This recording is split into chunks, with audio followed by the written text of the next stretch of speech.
మీరు పొందుకున్న మేలును బట్టి కృతజ్ఞత ఎలా చూపిస్తారు? అమ్మా స్తుతిస్తారా? అంతేనా? సరే, మిమ్మల్ని తర్వాత అడుగుతాను ఆ ప్రశ్న. ఈ సమయాన్ని చంద్రజయ్ గారికి అప్పిస్తున్నాను. దేవుని నామానికి మహిమ కలుగును గాక. అందరికీ వందనాలండి. అయిపోయింది, మెసేజ్ ఏం లేదు. ఇప్పుడు ఒక 2 నిమిషాలు నేను కొన్ని మాటలు చెప్తాను మీతో. అందరూ చక్కగా నవ్వుతున్నారు. ఓకే, యేసుక్రీస్తు ఈ లోకానికి ఎందుకు వచ్చాడు, యేసుబాబు గారు ఈ ఊరికి ఎందుకు వచ్చాడు, 2 మాటలు చెప్తాను మీకు. పేరు నాకు బాగా నచ్చింది. ఆయన పేరు యేసుబాబు గారు చర్చికి వెళ్ళామంటారు కదా ఎవరైనా కదా. అంటే వాళ్ళ ఇంటెన్షన్ కూడా ఎలా ఉంటుంది? యేసుక్రీస్తు దగ్గరికి వెళ్ళామన్న ఒక ఆలోచన. కొంతమంది పేర్లు ఆ మందిరానికి వెళ్ళేటప్పుడు పలకడానికి ఇబ్బందిగా ఉంటుంది, కానీ ఇంటి దగ్గర మీరు డైర్గా చెప్పి రావచ్చు ఎక్కడికి వెళ్తున్నానని. యేసుబాబు గారి చర్చి దగ్గరికి వెళ్తున్నానని. యేసుక్రీస్తు ఈ లోకానికి ఎందుకు వచ్చాడు అంటే షార్ట్ అండ్ స్వీట్గా చెప్తాను. మనుషులు చేయలేంది చేయడానికి వచ్చాడు. ఏంటి మనుషులు చేయలేంది అంటే, నేను పబ్లిక్గా నేను ఛాలెంజ్ చేసి చెప్తాను. ఇప్పుడు ఎవరైనా ఒక తాగుబోతుని మార్చగలిగిన వారు ఎవరైనా ఉంటే, ఒక వ్యభిచారిని మార్చగలిగిన వారు ఎవరైనా ఉంటే, ఒక డ్రగ్స్కి ఎడిట్ అయిపోయిన వారిని ఎవరైనా మార్చగలిగిన వారు ఎవరైనా ఉంటే బేసిక్గా ఇక్కడికి రావచ్చు. నేను వారిని ఫాలో అవుతాను, కొంతమంది వాళ్ళకి అప్పచెప్తాను. నేను ఇక్కడ ధైర్యంగా చెప్పగలను, ఇక్కడ మారిన తాగుమోతులు ఉన్నారు, మారిన వ్యభిచారులు ఉన్నారు, మారిన దొంగలు ఉన్నారు. ఎవరికి ఉండదండి? ఒక చెల్లి అంటది, ఒక చెల్లి అంటం కాదు, చాలా మంది ఉన్నారు ఇక్కడ. నాకు దేవుడు చెప్తున్నాడు, ఆలోచన చెప్తున్నాడు. అంటే అయిపోయింది. పెళ్లి చేసుకున్నప్పటి నుంచి కూడా ఆ చెల్లి నా భర్త మారాలనే ప్రార్థన. ఒక తల్లి ఆ కొడుకు ఊహ తెలిసినప్పటి నుంచి కూడా నా కొడుకు మారాలనే ప్రార్థన. ఒక భర్త కూడా మ్యారేజ్ అయినప్పటి నుంచి కూడా నా భార్య మారితే చాలు, నాకు ఇంకేం వద్దని. కొంతమంది బిడ్డలు కూడా నా తల్లిదండ్రులు మారితే చాలు అని వాళ్ళ ఆవేదన. ఇవన్నీ ఒక పొలిటికల్ లీడరే కానీ, ఒక సినిమా హీరోయే కానీ, ఈ లోకంలో ఎవరు కూడా వాళ్ళు మార్చలేదు. నేను చూశాను. మీరు ఇప్పుడు వాక్యాలు విన్నారు, చాలా దైవజనులు చాలా విషయాలు చెప్పారు. ఒక విషయం నేను చెప్తాను. నాకు కొన్ని చోట్ల వినపడే మాటలు ఎలాగంటే, మా వాడిని కూడా తీసుకెళ్ళయ్యా. ఏమంటారు? ఎక్కడికి? కానీ ఈ లోకంలో చాలామంది అరే రారా వెళ్దామంటారు. ఎక్కడికి? తాగటానికో, అక్కడ మీటింగో, డ్యాన్సో, ఏదో ప్రోగ్రాం. కానీ కొంతమంది ఆ మారని బిడ్డలున్న తండ్రులు, మారని భర్తలున్న భార్యలు, వాళ్ళు అనే మాట ఏంటంటే, మా వాడిని కూడా ఎవరిని అంటారంటే ఇక్కడ ఉన్న వాళ్ళని అనే ఉంటారు చాలామంది. యేసుక్రీస్తు కూడా ఒక మాట, నేను వాక్యం కూడా చెప్తాను. లూకాసు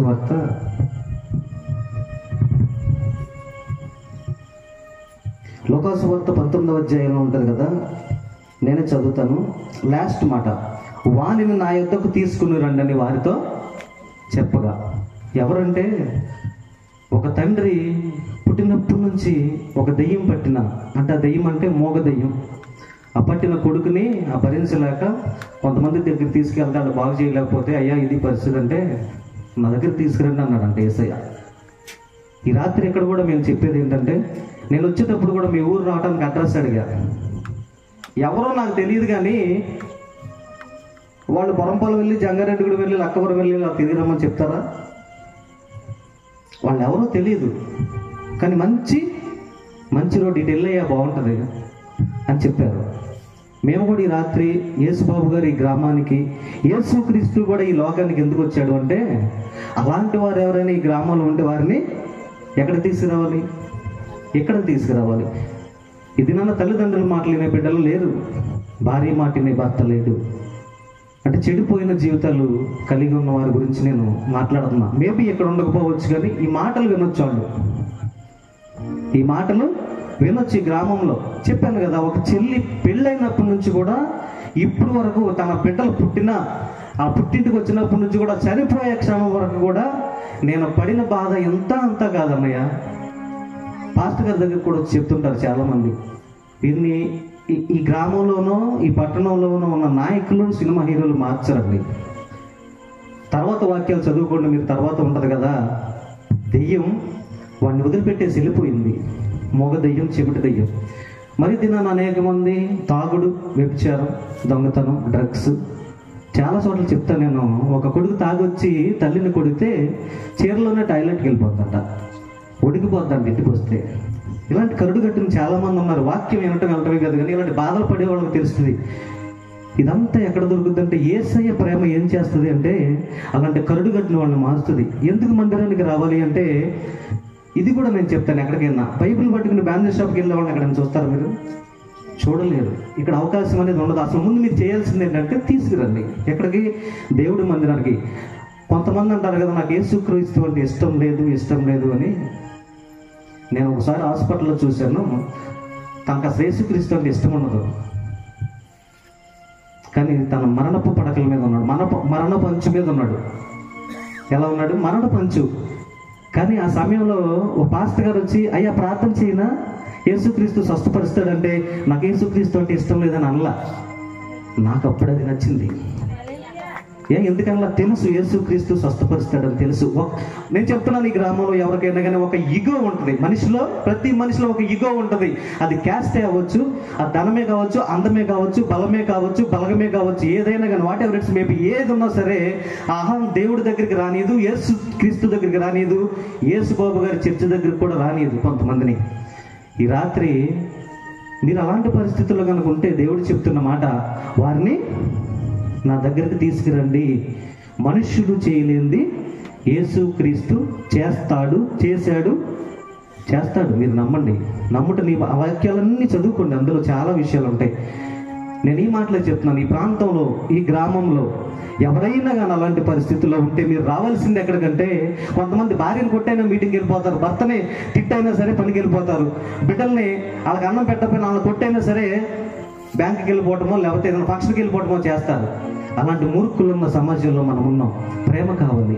ఎవరికి ఉండదండి? నా భార్య బాగోవాలని, నా భర్త బాగోవాలని, నా బిడ్డలు బాగోవాలని, నా తల్లిదండ్రులు బాగోవాలని, నా ఇరుగు పొరుగు వారు బాగోవాలని. ఈ గ్రామంలో కూడా కొంతమంది అనుకోవచ్చు, ఈడు మారితే ఈ గ్రామం బాగుంటుందని కొంతమంది పెద్ద మనుషులు కూడా అనుకోవచ్చు. వారిని మీరు మార్చలేరు. మీరు చేయవలసిందల్లా ఏంటంటే దేవుడి మందిరానికి నడిపించాలి. నడిపించిన వ్యక్తి ఏమయ్యాడంటే పుట్టు మోగ, పుట్టు చెమిటి. ఆ విషయం కూడా వివరిస్తాను నేను. ఏంటి, ఒక మోగవాడు, ఒక చెమిటివాడు, తనకున్న వ్యాధి ఏంటంటే ఆ దెయ్యం పట్టినప్పుడల్లా నీళ్ళలోకి వెళ్ళి పడిపోతున్నాడంట, మంటల్లోకి వెళ్ళి పడిపోతున్నాడంట. మంటల్లో పడిన పిట్ట నానా నన్ను రక్షించని మాట్లాడటానికి నోరు లేదు. ఎవరైనా పిలిస్తే నాన్న అటు వెళ్ళొద్దు అడ్డు, అక్కడ పోముంది లేకపోతే అక్కడ అది ఉంది వెళ్ళటానికి ఒకవేళ చెప్పినా తను వినిపించుకోలేడు. కానీ అదేంటంట, వాక్యంలో ఉంది, దెయ్యం, చెమిటి మోగ. వాళ్ళు మోగ దయ్యమే అన్నారు కానీ దేవుడు తర్వాత అన్నాడు, ఓ చెమిటి మోగ దయ్యమా, వాడిని వదిలిపెట్టేసి వెళ్ళిపో. నేను అనుకుంటాను కదా, ఈ వాక్యం ఎందుకు చెప్తున్నాను, ఎవరి గురించి చెప్తున్నాను నాకైతే తెలియదు. కానీ ఆ దెయ్యం వదిలిన తర్వాత ఏం జరిగింది ఉంటారు? ఆ తండ్రి ఎంత సంతోషించుంటాడు అంటారు. నా బిడ్డ పుట్టినప్పటి నుంచి కూడా వినట్లేదు, మాట్లాడట్లేదు, వెళ్ళి మంటల్లో పడిపోతున్నాడు మొరక్కక్కుని. కానీ తర్వాత యేసుక్రీస్తుని చూడగానే, వాక్యం చదవండి మీరు ఇంటికి వెళ్ళాక, యేసుక్రీస్తుని చూడగానే